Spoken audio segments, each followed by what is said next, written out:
اسی سے ایک جڑا ہوا سوال ہے کہ کچھ لوگ یہ کہتے ہیں آج کہ ہمارے پاس قرآن ہے، ہمارے پاس احادیث کی ساری کتابیں رکھی پڑی ہیں، قرآن کی تفسیریں ہیں، ہمارے پاس فقہ کے سارے ذخیرے ہیں، اب اس کے باوجود یہ ساری چیزوں کے ہوتے ہوئے اب تصوف کی ہمیں کیا ضرورت ہے؟ جو لوگ یہ سوال کر رہے ہیں انہوں نے اسلامی علوم کو ٹھیک سے پہچانا ہی نہیں ہے۔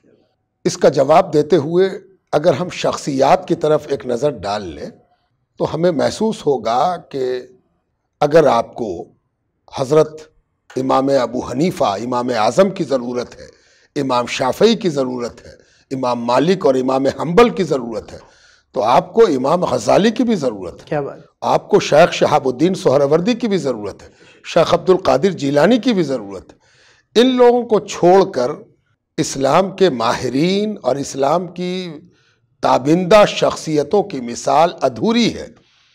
تابعین میں فضیل بن عیاض کی بھی ضرورت ہے، حضرت سفیان ثوری کی بھی ضرورت ہے، حضرت حسن بصری کی بھی ضرورت ہے، رابعہ بصریہ کی بھی ضرورت ہے۔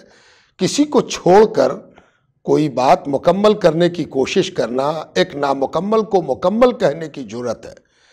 جہاں قرآن و سنت کی روشنی میں فقہ بالیدہ ہوا، تفسیر کا علم بالیدہ ہوا، اصول فقہ بالیدہ ہوا، اصول حدیث پیدا ہوئی اور نشو و نما پائی، علم کلام کی شروعات ہوئی، اسی طرح علم تصوف اور علم احسان اور علم عرفان بھی سامنے آیا، اور کوئی ایسا معتبر مستند فقیہ اور محدث نہیں ہے جس نے علم عرفان اور علم احسان کو چکھا نہ ہو یا اس کی عظمت کا اقرار نہ کیا ہو۔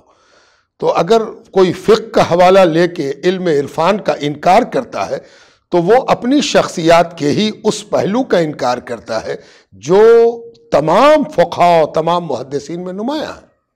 اس لیے علم تصوف کا انکار ممکن نہیں ہے۔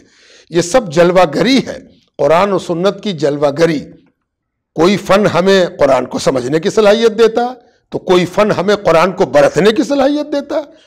تفسیر سے آپ قرآن سمجھ سکتے ہیں، تصوف سے آپ قرآن برت سکتے ہیں۔ تو سمجھنے اور برتنے کا جو فرق ہے وہی فرق تفسیر اور تصوف میں ہے۔